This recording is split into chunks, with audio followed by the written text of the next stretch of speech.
One of the four cardinal virtues of Confucianism is propriety.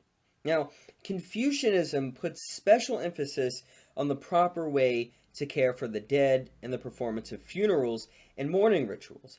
And propriety is a virtue that is concerned with adhering to conventions, adhering to rituals.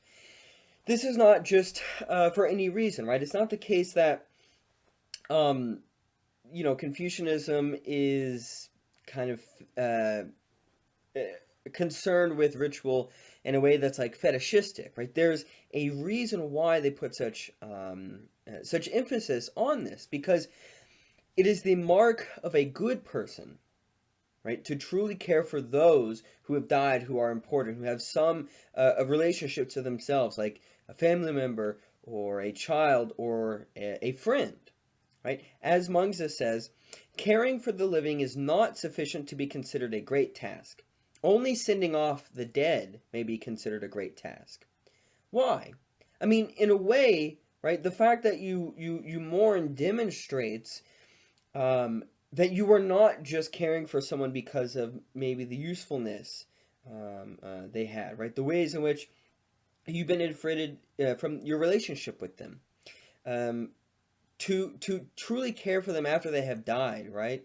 Sending off the dead shows it goes beyond, right? It is because of that relationship itself, and in a way, then it's demonstrating as well not merely the virtue I just mentioned, but also, of course, the virtue of duty, right? So it's very important here in this way, right? I mean, this is also a sense of righteousness as well. And in this way, right, it demonstrates that one wouldn't merely take care of someone else because it brings them pleasure or it prevents them suffering, right? But there's a virtue involved that goes beyond those mere actions and the relationship to them, as empirically may be demonstrated, but instead is bound up with the character of an individual and the kind of person they have cultivated. Now, I think that this example of the importance placed on mourning rites is part of the fact that Mengzi argues that there's only one right way to live. Right? So even though we can respond to the details of each particular circumstance, depending on perhaps, let's say, we're called to be courageous in one circumstance, you know, we might be a little too rash, right? There is a best way where we're not too cowardly, we're not too rash, but we do it just right. We perform exactly as it should be done. So even though, according to actions, right, we can say one action is better than another, in the sense that maybe you were a little too rash in your action trying to save someone from a tiger, but it was better you were a little too rash than being, cowardly, right? If you're trying to save your child or something like that. So we can say there's matters of degree, and yet there is still one right way to live, some ultimate way, right? The way that a sage would live.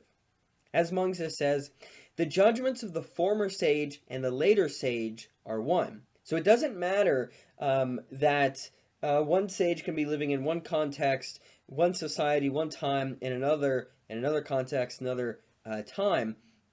There would still be one right way that ultimately, if they are sages, they would act in that situation. So to act well, then, is to act according to a mean between extremes. It's sensitive to the particular facts of said situation. Sometimes this means your action is a bit more closer to one side of the scale than another, right? It doesn't mean, to act well is not to act perfectly in the middle of extremes. It is to act according to a mean. And what the mean is determined by the particular facts of the said situation. And so in some cases, perhaps it is not appropriate to mourn for a month straight for someone you did not know. But perhaps it is appropriate to mourn for a month straight when your parent dies, for example, right? Now, Mengzi said, Those who achieve the mean care for those who do not achieve the mean. Those who have talent nurture those who do not have talent. Hence, people will delight in having worthy fathers and elder brothers. If those who achieve the mean abandon those who do not achieve the mean, and those who have talent abandon those who do not have talent, then the worthy and those who do not measure up will be separated from each other by less than an inch. So, the virtue ethics of Confucianism here, as articulated by Mengzi, there are no ready-made rules that can be given to you, like maybe is the case with, let's say, like the deontology of Hinduism from the Bhagavad Gita, where the right thing to do is just to follow your caste duty, and you don't need to know the particular circumstances of that situation that you find yourself in. The same is true, perhaps, of a kind of the rule consequentialism of Buddhism, right? That you know what the right thing is to do, which is to reduce or prevent suffering. In this case, you cannot say what the right thing is to do ahead of time. If you do not know the context, if you don't know the particular facts that you're kind of thrown into in this situation. Again, right? To mourn for the same amount of time for a stranger as you would for your parent is not the right thing to do. And we know this only because of the said situation. Some friends, right, if they're closer to you, you would want to mourn longer than you would a stranger. And this is, again, due to the particular relationships you have in actual fact, right? The roles, the relationship you have between one another as friends, or as family members, or as members of a general society, and so on. So, again, reading this last part here of this quote, if those who achieve the mean abandon those who do not achieve the mean, and those who have talent abandon those who do not have talent, then the worthy and those who do not measure up will be separated from each other by less than an inch. This also means that moral education, again, is central. That to learn how to act in given situations, right, comes from the sage. It comes from an educator. It takes your own practical experience, or it takes your own experience in order to develop practical wisdom, but you need a guide. You need a teacher, right, that is able to give you intellectual wisdom.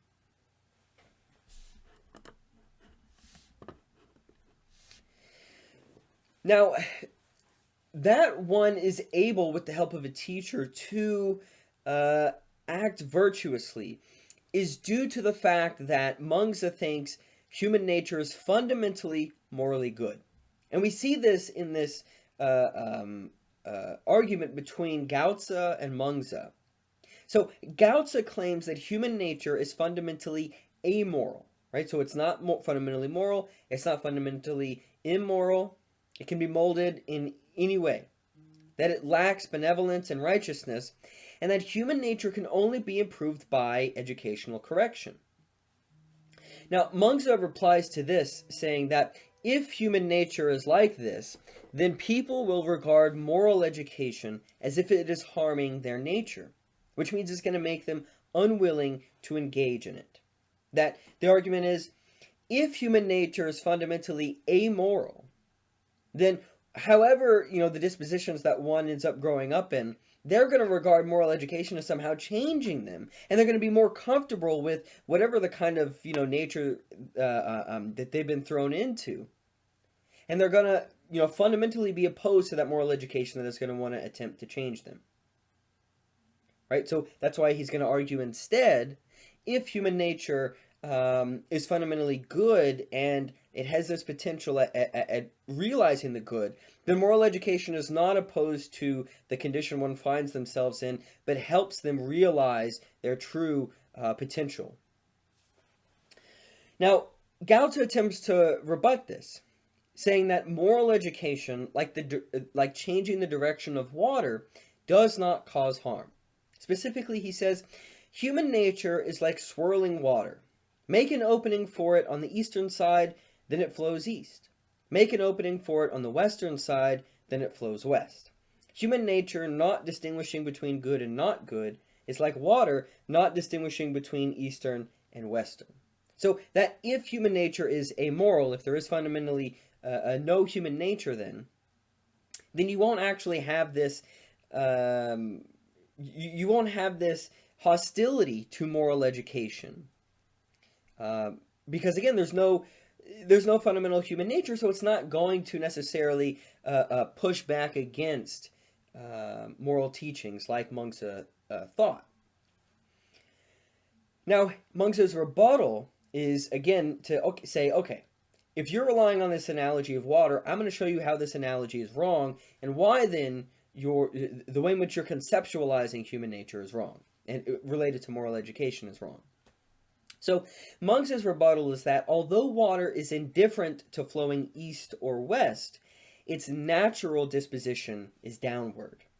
Likewise, to make humans good, we must work with or against our natural dispositions. That even though you can make water flow east or west, it has a certain natural disposition such that if you set it on a certain path that is flowing east or west, but you make the path up, it's not going to go east or west. But if you make the path flow down, it will go east or west much more easily, right? There's a certain tendency to act in a certain way, and that human nature is the same.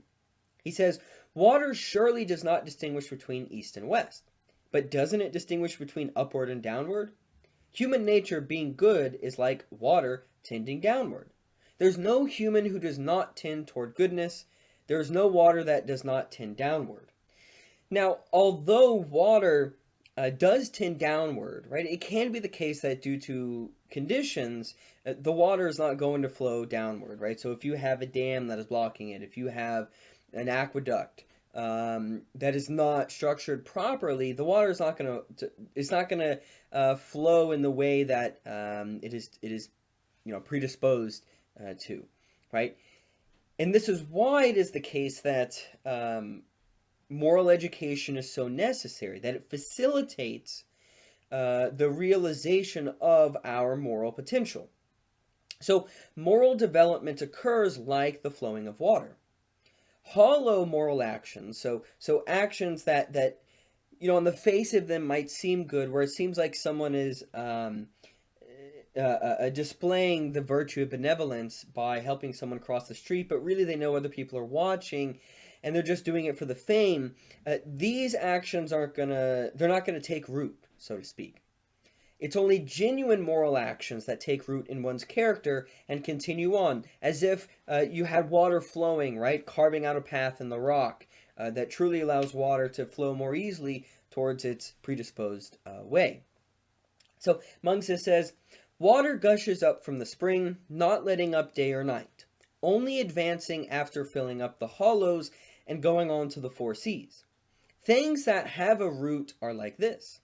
It was simply this that Mengzi found so worthy.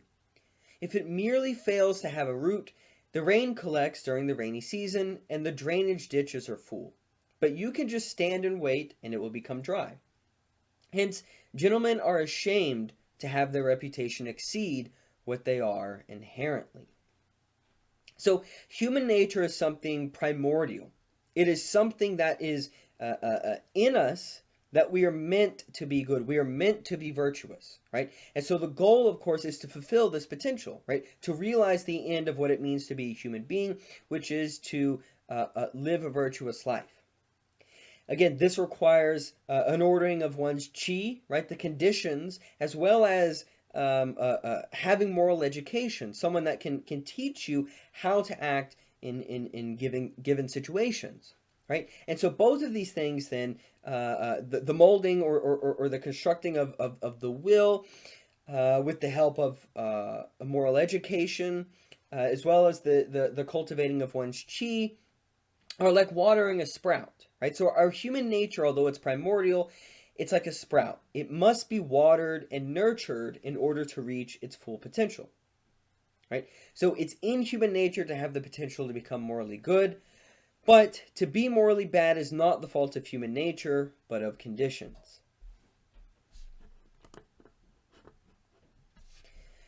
Now, what does this mean about the virtues? What is the source of the knowledge of the virtues, then, that allow us to fulfill our potential? So, Gautz's claim is that benevolence is something internal, but righteousness is external, right? And this is part of the reason why he thinks that Mengzi is wrong about this primordial predisposition, or I should say, a primordial potential to be good. The reason for Gaozi is that there's a natural disposition to act with love for siblings. It doesn't have to be taught. Siblings will grow up together and love each other, right? I have two cats, although this is not exactly the same because they're not human beings. But I have two cats, and they did not need to be taught as sisters. They are sisters from the same litter. They didn't have to be taught to love each other. They just seem to do. They clean each other and sleep with each other. And the same thing seems to occur with human siblings as well. But Gaozi says duty and respect toward the elders is something that needs to be taught. That the concept of respect isn't something that human beings, let alone children, will display naturally. They have to be taught what respect is, what their duty is, and how they follow through with that duty.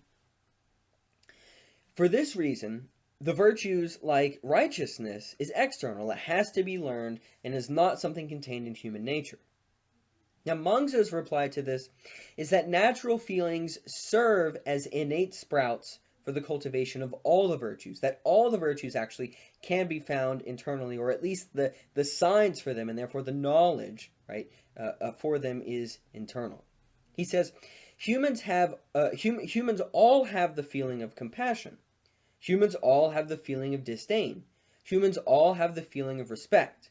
Humans all have the feeling of approval and disapproval. The feeling of compassion is benevolence. The feeling of disdain is righteousness. The feeling of respect is propriety. The feeling of approval and disapproval is wisdom. Benevolence is righteousness, benevolence, righteousness, propriety, and wisdom are not welded to us externally. We inherently have them. It is simply that we do not reflect upon them.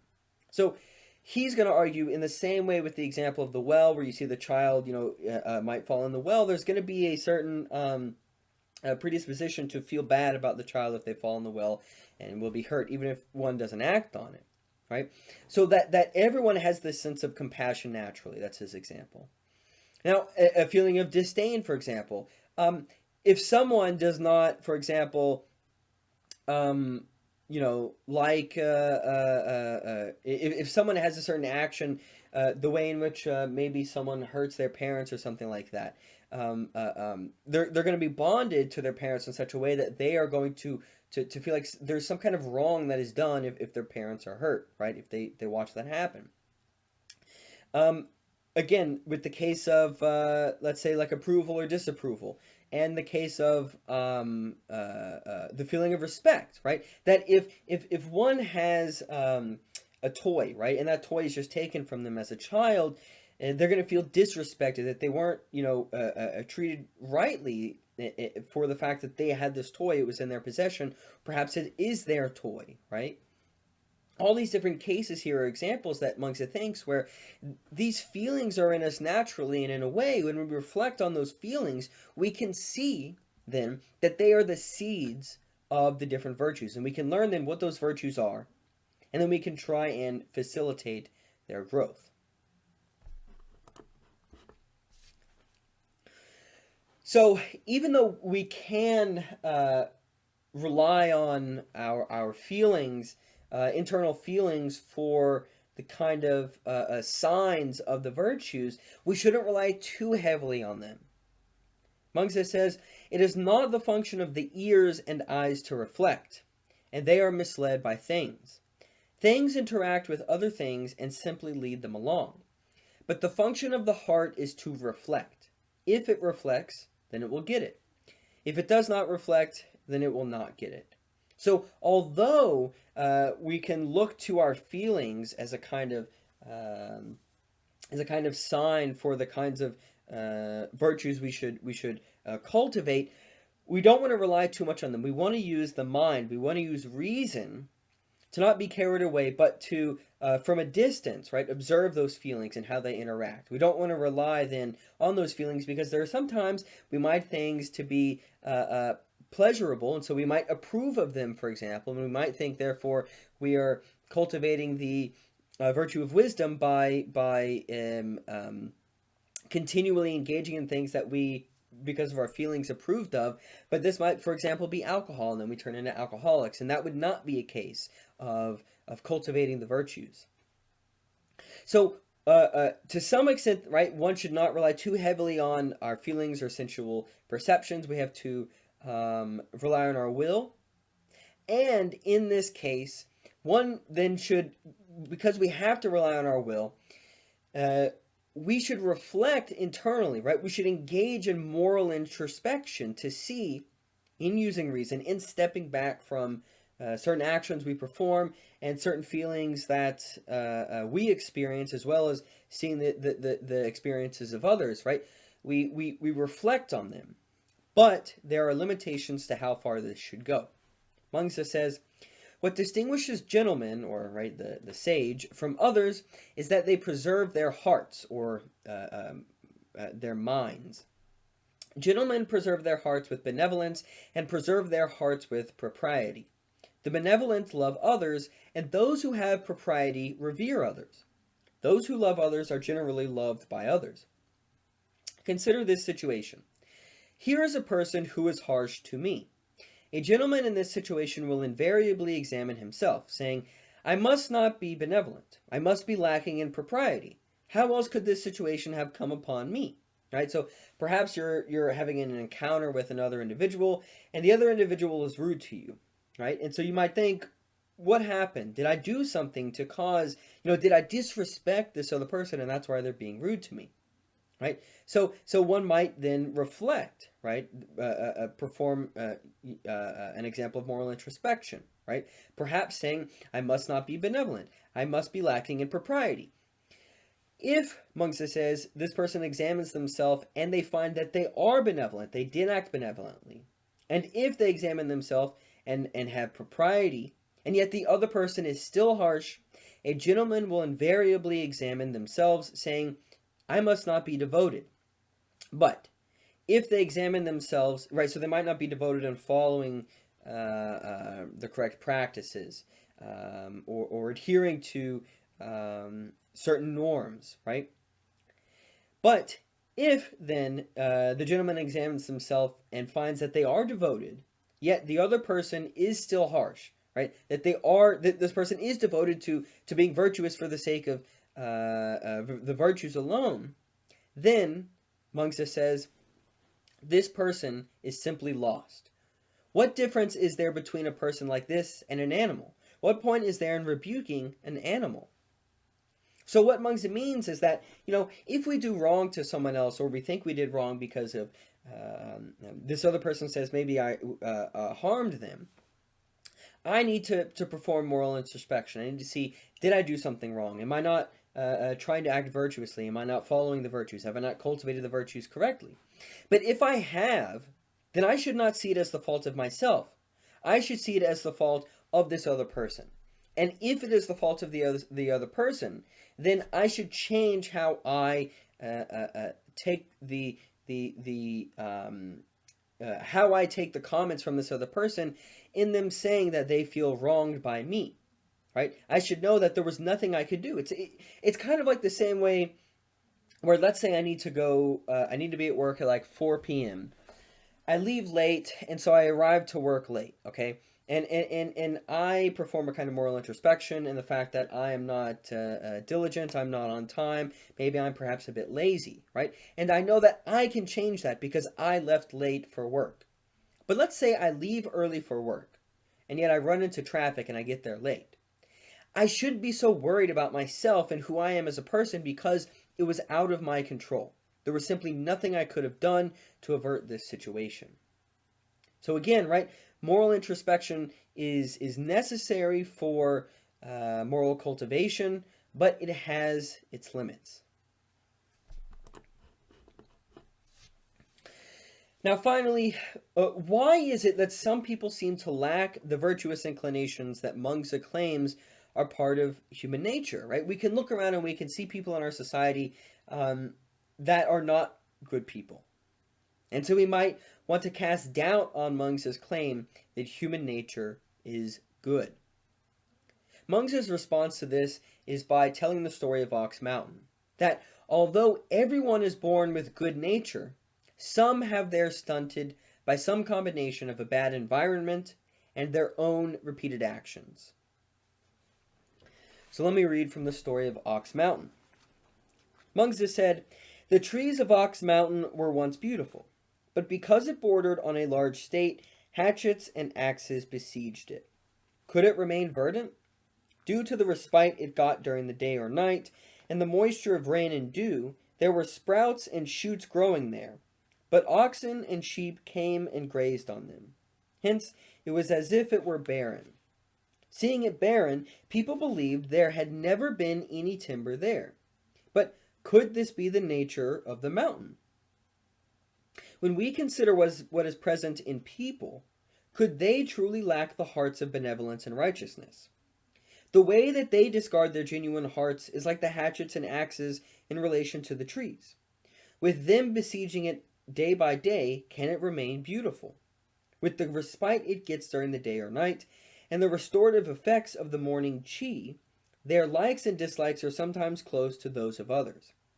But then what they do during the day again fetters and destroys it. If the fettering is repeated, then the evening chi is insufficient to preserve it. If the evening chi is insufficient to preserve it, then one is not far from an animal. Others see that he is an animal and think that there was never any capacity there. But is this what a human is like inherently? No, right? Hence, if it merely gets nourishment, there is nothing that will not grow. But if it does not get nourishment, it will not grow. You can have the finest seeds and plant them, but if it receives no water, it will not grow.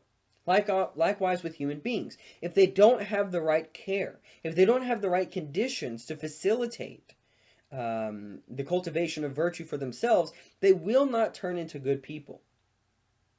So we should, on the one hand, have compassion towards people that have been stunted or prevented from being good because of the environment that they grew up in.